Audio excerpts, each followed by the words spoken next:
Thank you for tuning in for the Convo. My name is Ebony Chappelle, and I am the Programs and Communications Manager for Leadership Indianapolis. And this afternoon, I am talking with Ms. Denise Herd, who is the President, CEO, and founder of Herd Strategies here in Indianapolis. So thank you so much for being available, Denise. How are you? I'm good, Ebony. Thank you. And congratulations on your new role with Leadership Indianapolis. That's so awesome. Leadership Indianapolis is a great organization, and you are a wonderful asset to the organization. So congrats to you. So thank you so much. That means a lot coming from you. We go way back. For those that are unaware, tell us a little bit about your work with Herd Strategies and what it is that you all do in the community. Oh, sure. So Herd Strategies, we're a full service marketing and public relations company located right here in Indianapolis. And we are really about providing communication solutions for our clients who are focused on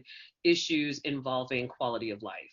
And that's very, very important to me, Ebony. I just think that it's important that people that don't have a voice have someone at the table that can serve as that voice for them and advocate on their behalf as well. So that's why if there's conversations about public transportation, which is a sector that we do provide services, communications, and community engagement services for, I just think that if you can't get around and you don't have access to transportation, that's a problem. I want to make sure that your voice is heard. I think if you don't have access to quality education, that's a problem. So we do work in the education sector. We also do work in the affordable housing sector as well, because if you don't have a safe, affordable, and a quality home around you, that's an issue. So matters involving quality of life, I just really want to be at the table and be a voice at the table for those underrepresented audiences. Fantastic. And we're going to get into that a little bit later because all of the areas that you mentioned are facets of our society that are struggling right now, especially due to the onslaught of COVID-19. So all of those quality of life issues and those inequities are just amplified right now. So I definitely want to get into that. This is, of course, a Leadership Indianapolis platform, and I understand that you are a graduate of the Stanley K. Lacey Leadership Academy, or series rather. So tell us a little bit about your SKL experience, and please shout out your class number. So SKL 24, woo, woo, represent. So I love your guys' camaraderie. I just got to jump in and say that. I love how you guys just ride so hard for it. Awesome. It's really awesome. Like you just know, like, okay, you SKL, yes. So it's really neat. SKL was a wonderful experience for me. Total transparency, and I do share this with people, particularly for applicants who may not be accepted on their first try. It took me 3 tries to get into SKL. Wow. I always say your third time is a charm. It was a charm for me, and it was the perfect alignment because I was ready. I mean, when I went into that class, SKL 24, I was like, okay, yep, this is where I'm supposed to be, because I was ready from a professional standpoint. My career was just in a great place to receive the information and the experiences that I had through SKL, and I was in a good place personally. You know, I was really ready to start focusing and elevating my position, and it was good from a confidence perspective as well. I was right where I needed to be to receive the lessons and also to interact with individuals that had opinions that were very different from my own, but be open to receiving those opinions and even shifting my opinions in some ways because of my interactions. So SKL was actually it was an amazing experience for me, and it was an instrumental part of my personal and my professional development. Fantastic. I just love to hear those stories because it helps to highlight the impact that this program has, and as well as the impact that its graduates continue to have in the community. So doing a little bit of social media stalking, I realized that Herd Strategies has this fantastic message that you're putting out there right now, a campaign, Herd the Help. So tell us about where that came from. So when the Herd Strategies team got together at the start of this COVID-19 pandemic, we had been talking about what could possibly happen, all the what ifs and the what ifs. And so, of course, our worst case scenario came to fruition when we ended up being sheltering in place. And one of the things that I had said to the team is that if that does happen, we're going to have a problem. People are going to have needs, and we are communicators. That's what we do. And I also said to the team, and we talked about this, that we're known for sharing information. That's why we work in communications. That's why we've been given a voice and given a platform. So I just felt it was so important that we use this platform that we've been blessed with to share information that we've been given or that we're aware of, and resources, because we know with the followers that we have on social media, they'll share that information with their followers, and we can kind of, make sure that information gets out to the people. So of course, we did a play on the name Herd, because, Herd. Branding. What is it? It's help. So let's herd the help. And so it has so many different connotations, like herding help, like we're herding help, and then we're herding help, we're bringing it together. So we created a dedicated page on our website where people can go to get COVID-19 information. So we're housing information there, and then we're just pulsing information out as quickly as we come upon it. But what's the beauty of this is that now we're starting to have organizations reach out to us and ask us to share information on our social media platform and share it and post it on our website too. So that's always what you want to have happen. So like, yes, you're out seeking it, but you want people to seek you too. So now we're seeing that reciprocity, that two-way communication happening, which has been amazing. And we've seen people even thank us for what we're doing, saying that, I check your social media, I follow your social media, I'm going to your website regularly for updates. So that's been really awesome. That is so great. And, there is not enough that can really be done in this time. But, even from a business perspective, being able to make sure that you are positioned properly to be a help in this time, but also let people know these are other things that we can do, I think is incredibly important. Something else that I wanted to know about, I know that as part of your agency, you all pitch stories to the media about your clients and trying to keep them, top of mind. And right now, so much, coverage is focused on coronavirus.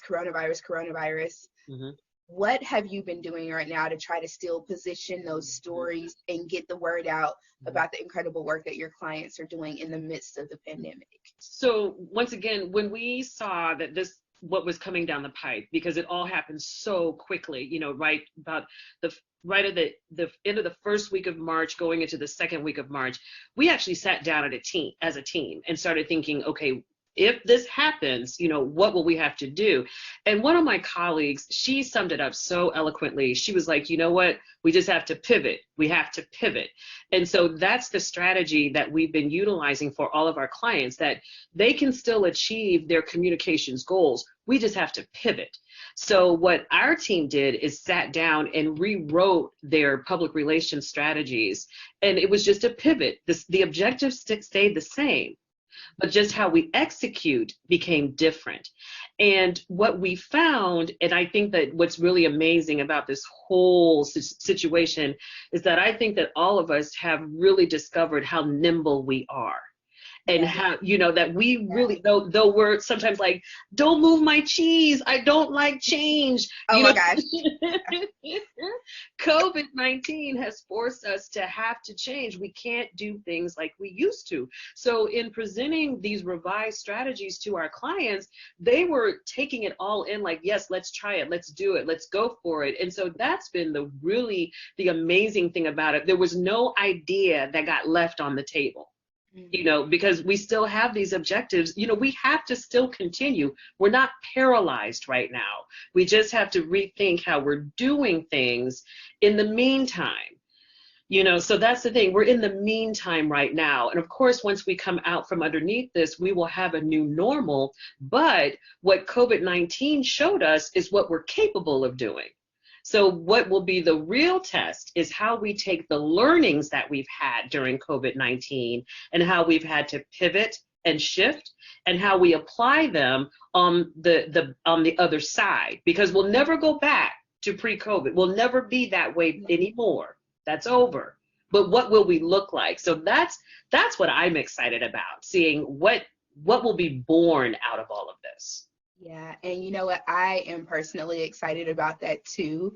And it's one of the things that has helped keep me going and keep me motivated, is knowing that one day we will be doing something different. And will I be prepared for that something different? Only this time will tell. So that brings me to one of the last questions I wanted to ask you. What do you feel has prepared you for this moment, for being able to actively survive and thrive during what it is we're experiencing right now?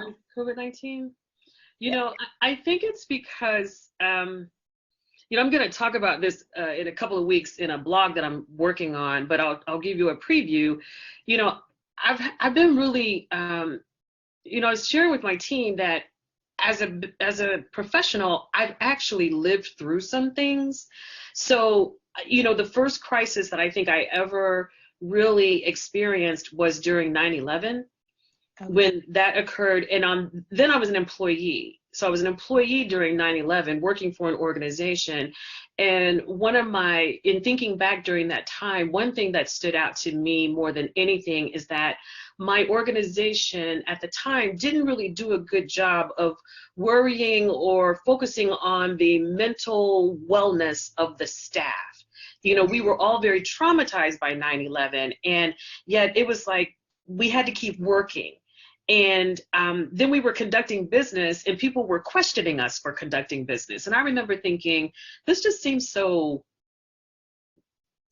this seems uncomfortable. Like, we should be pausing. So I remember that lesson sticking out in my mind about, mental wellness being a priority during a crisis. And then the second thing that stands out, I think, has helped prepare me, is that when I started my entrepreneurial journey, it was during 2008. And that's when we had a recession.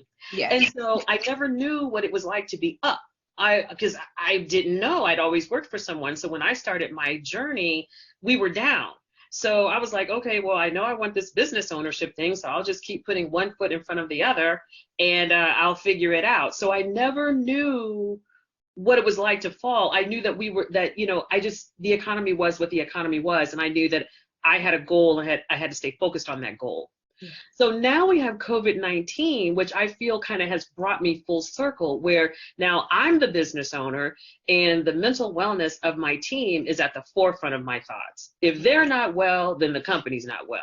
So now they're the number one priority. So we talk every day. We Zoom every day. It's like, I just need to see people's faces to make sure all is well. So that's important to me, because I want them to know that, we have a business to run, but I know that you're working through some unusual circumstances, through e-learning with your children, these home co-workers, living alone, no interaction. That's a lot to contend with. So now that I'm on the other side, it's total opposite of what I experienced after 9/11, whereas in that situation, it seemed like my company didn't care about our mental wellness, but here at Herd Strategies, I do. Then with respect to the economy, back in 2008 with the recession, I never knew what it was like to be up. I just knew what it was like to move forward. So now with COVID-19, I just know I just have to keep driving forward. I just have to keep putting one foot in front of the other, like I've done since I started. Yeah. So that's kind of helped me through this whole journey, and just putting good people around me too, and making sure that I make sure people see my face, so that they know that I'm okay. And then also asking for help when I feel a little out of sorts a little bit. So that's helped too. Yeah, that is awesome. Very inspirational, and lots of gems can be taken from there that we can all apply to our own lives and our own journeys. Denise, I want to say thank you so much for spending this time with us, to have this convo with us. How can people find more about you and Herd Strategies online? So you can visit us. We're on all the platforms, Instagram, Twitter, and Facebook, at Herd Strategies, or our website, herdstrategies.com, or you can email me, Denise at herdstrategies.com. Awesome. Well, thank you.